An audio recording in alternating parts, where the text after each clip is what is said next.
Our second problem is an example of a sex-linked Punnett square. This problem says, in humans, normal vision is dominant to color blindness and is sex-linked. A normal visioned man whose father was colorblind marries a colorblind woman. What are the chances that a son will be colorblind? What about a daughter? So it tells us that this trait is sex-linked, which means it's going to act a little differently than a typical trait. And so because it's sex-linked, we're going to use an X to represent the trait. So we're dealing with normal vision and colorblind vision.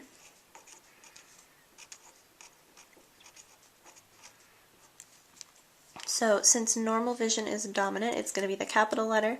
Colorblindness is recessive, it'll be the lowercase letter. And since we're talking about colorblindness, it makes sense to use a C. So for normal vision, we'll use a X capital C. And for colorblindness, we'll use an X little c. We have to include the X there because this is a sex-linked trait, which means it's found on the X chromosome. So we put the X to signify that X chromosome where the trait is found. Okay, so we've got our letters chosen. Now we're going to figure out the genotype for the mom and the dad.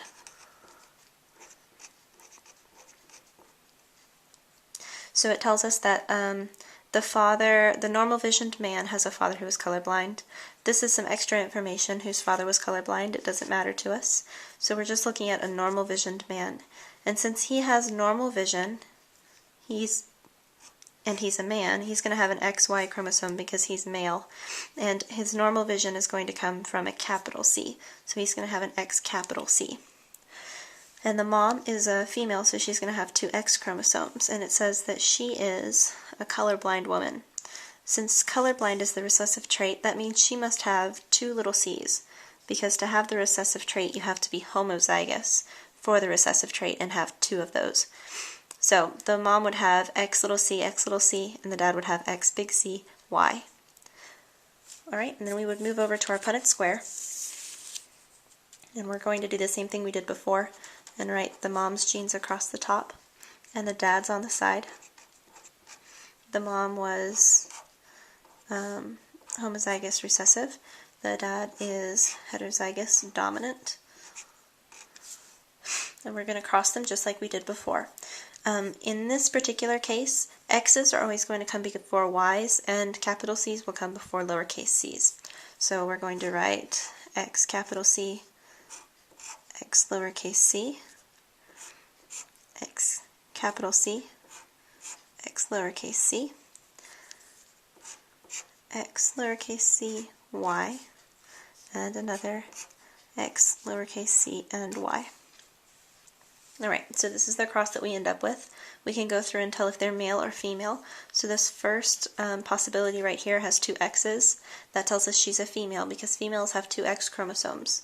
So we can write that.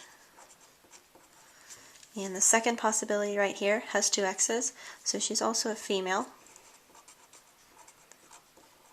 Now when we get down here we have an X and a Y. That tells us that's a male, because males have an X chromosome and a Y chromosome, and this one would also be a male. Now besides being male or female, we can also tell if they are colorblind or if they have normal vision. So normal vision, remember, is dominant. So because we have this female with one normal visioned gene, that dominant gene is going to take over the colorblind gene, and she'll show up as normal vision. So this female has normal vision. This female also has a dominant gene for normal vision, so she's going to have normal vision. This male only has a colorblind gene right here. He has no normal vision gene to take over, so he's actually going to be colorblind. Notice that there's no colorblind gene or normal vision gene on the Y chromosome. That's because the Y chromosome does not carry that gene. So for a male to be colorblind, he only has to inherit one colorblind gene, which is why more men are colorblind than women, because it's easier for them to inherit that one gene than it is for a female to inherit two colorblind genes. And this male happens to also be colorblind because he has that recessive gene.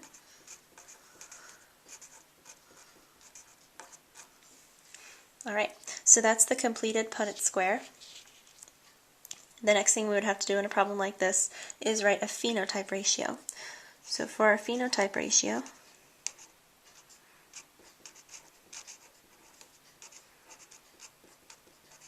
we're going to first put the ratio of normal visioned females to normal visioned males to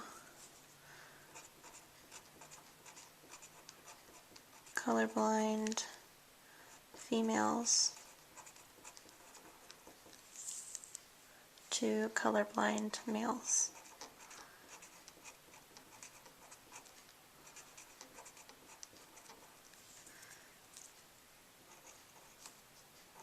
Alright, so for a problem like this, I would always tell you what order to put them in because there's no real definite order to put them in for a sex-linked trait problem. So for normal females, we're going to count how many we have. We have 1, 2, so we're going to put a 2 for that.